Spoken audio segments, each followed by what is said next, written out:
Back to the heat. We're discussing the formation of a pan-Arab army. Joining us from Tehran is Saeed Mohammed Marandi. He is the Dean of Faculty of World Studies at the University of Tehran. From Austin, Texas, author and syndicated columnist Austin Bay. He's the co-author of the book, A Quick and Dirty Guide to War.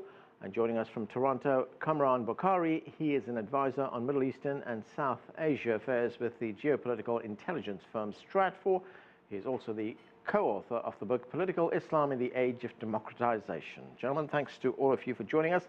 Let's start in Tehran with Dr. Marandi. Dr. Marandi, how will Iran view the possible formation of a pan-Arab army? I don't think anyone in Tehran sees it as serious because the Iraqi government obviously is very much opposed to this. They've stated this before, and Iraq is one of the heavyweights in the Arab world. It has a very large population. The Syrian government is obviously another government that is very much opposed to Saudi policy in the region, meaning the support that the Saudis have given for extremist Wahhabi groups in Syria, in Iraq, and now in Yemen increasingly. And of course, the new Yemeni government, the revolutionary government, as they call it, they too would be very much opposed. And these three countries combined, their populations constitute roughly 80 million. And then, of course, countries like Oman, Tunisia, and others. Libya, for example, no longer has a government, and Oman and Tunisia are very critical of Saudi policy in the region because of the rise of extremism that, for example, we see causing devastation across North Africa and in West Asia. Austin, what do you make of the formation of a pan-Arab army? Will it be seen as a group of Sunni nations ganging up on Shiite Iran? No, I think what it would be seen is a group of predominantly Sunni nations who are very afraid of Iran and are also afraid of the chaos that was just described, the chaos in Syria, the chaos in Iraq, and in Libya, and also Yemen. I recognize the difficulties faced by forming such a pan-Arab force, and Iraq's current state tells me, yes, it would be extremely difficult to pull it off. But there are two Arab nations that if they participated and really could exert command authority, is that you would at least be on the road to forming a serious force, and that's Egypt and Jordan. And if you could combine that with Saudi diplomatic strength and Saudi money, you could field something that would be effective. It would give Tehran pause, I think, and that a deterrence effect would be extremely positive. Kamran, do you see this as a very realistic possibility that Arab nations could get together, form a pan-Arab army and operate with each other to, as they point out, take on non-state actors in Arab countries? I think it's a massive undertaking. I mean, there are two major problems. One is at a strategic geopolitical level, where many of these countries that are part of the alliance have differences in terms of interests and what they want to see done with this pan-Arab army, how they would like to use it. So, for example, Saudi Arabia has its own view, which differs from Qatar.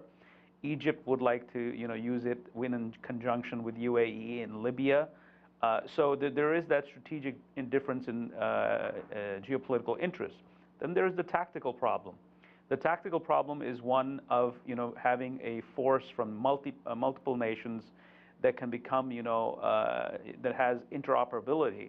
And I don't think that that's going to come easy because a lot of these countries use different equipment. Their communication methods are different.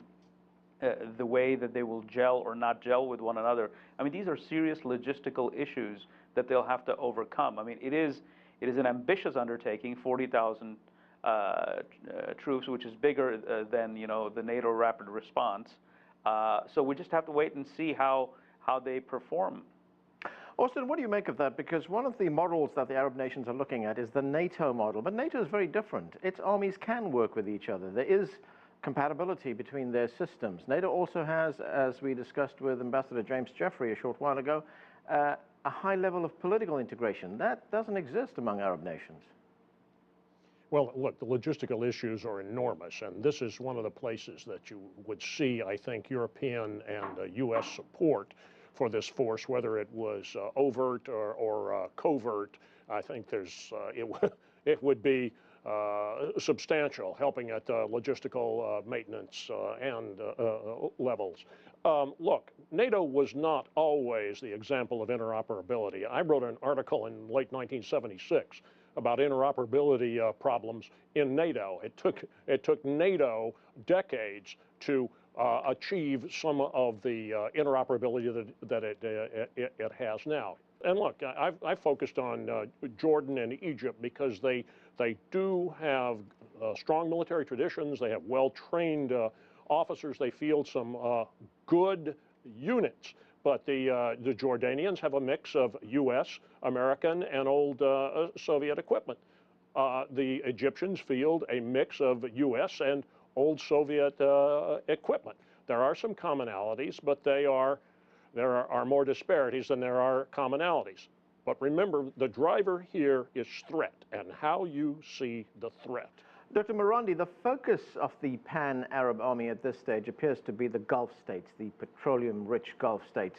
But we also have other countries being involved, countries like Pakistan, like Egypt, even Morocco. What do you make of those countries being involved in something like a Pan-Arab Army? Again, I don't think that it's really taken seriously in Iran for a number of reasons. One is that in the past, when Egypt was a much stronger country under Nasser, they were heavily involved in Yemen, and they were defeated, soundly defeated. And one reason why they lost the 1967 war, according to many experts, is because they were worn out in Yemen. Today, Egypt is a much weaker country than it has been in the past. And Egypt itself is struggling against its own extremist groups.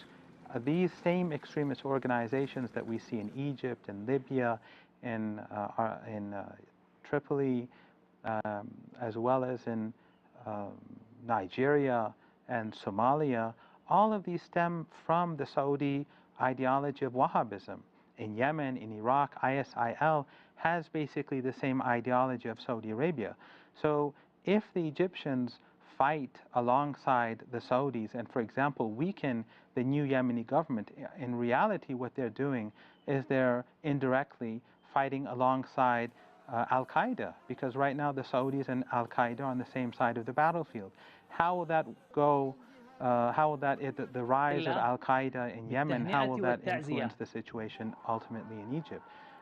So I think the Egyptians have a very different agenda from that of Saudi Arabia. The Saudis export extremism, and the Egyptians are a victim of that extremism. And it's not just in Egypt, in Tunisia, in Algeria, we have the same problem. And also, if the Saudis become a threat by building a mercenary army from Pakistan and Egypt, that I think will drive Iraq, Syria, Yemen, and others closer to each other. And remember, these are very large countries. Saudi Arabia is inherently a weak country. It doesn't have a civil society. It doesn't have infrastructure. It's a basically family-owned country. It's named after the family, and it's highly vulnerable. So ultimately, I think that it's not going to work. And the armies are also incompatible. It took decades for NATO to integrate their forces. These are very different armies, authoritarian regimes behind these armies. Jordan itself is not a stable country. Right now, support for Al-Qaeda and ISIL in Jordan is extremely high. And the Jordanian regime is very concerned. Tunisia right now has moved to restore ties with Syria because they are so fearful of the extremists that are now on the rise due to misguided Turkish, Saudi, Qatari, and Western policy. Kamran, you know, we understand that one of the stated aims of the creation of this Pan-Arab Army is to counter groups like Islamic State, but isn't it a bit of an irony when you have private individuals in countries like Saudi Arabia, or in Qatar for that matter, that are supporting Islamic State, that are supporting the fighters there, you know, and these are states which say that which say they want to create a Pan-Arab Army to fight Islamic State? I think I agree with Dr. Marandi. I mean, one of the key things here is that on one hand, yes, the Saudis do have a strategic imperative to fight ISIL, to fight Al-Qaeda, and to make sure that these groups do not become a threat across the region. But this policy contradicts their policy to also fight the threat from Iran and its Arab Shia allies. And the way the logic works is that the more they push and invest into this fight against Iran and the Arab Shia, the more they empower the jihadists, because who is going to fight on such a sectarian battlefield? I mean, the Saudis can deploy militias, but ultimately they lose control of them, which is what has happened in Syria, which is what has happened in Iraq, where groups emerge, and this is the turf on which jihadists excel. I mean, the geosectarian battlefield is not one that can be controlled by the Saudis or one of their allies, because who has the most zeal in fighting on this? It's the extremists who view the Shia and others as heretics, and therefore that becomes a battlefield in which the jihadists benefit the most. Austin, what do you make of the timing of the announcement of the formation of a pan-Arab army? Coming at a time, this initiative came out at the end of March, but it came at a time when the United States was making some kind of progress with Iran on a nuclear deal. Well, if you'll go back and check some news reports from 2013, and there are even a couple from 2012, there were intimations that Egypt and Saudi Arabia were considering increasing their military cooperation. There were some very informal and rather small training, co-training missions. I think that was in November actually of last year. And that's often these ideas have deep roots.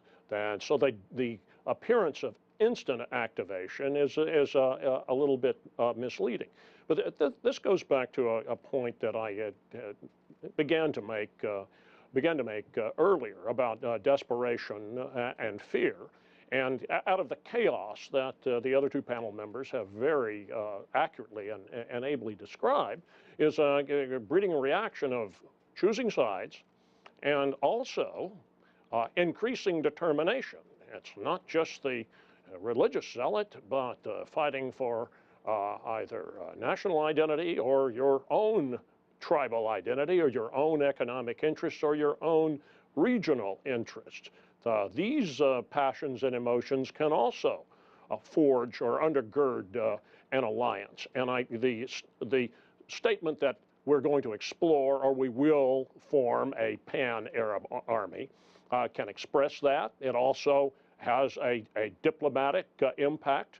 I understand repeatedly that the Iranians dismiss it. I don't buy that. I see the Iranians would look at this and say, yes, they've got logistics problems, but so do Iranian forces. And what you would see, and I'm building a scenario here, it's still a could be, and it would take, as everyone said and recognized, a lot of work to reach this. But with the core and capabilities that you see out of Jordan's small army and out of Egyptian's much larger force. They're not just going to be fighting as ground troops. They'd have air support, right, and logistical support, and that brings a lot of combat power to fore. And that air support, does that mean European, NATO, and U.S.? Well, it could be.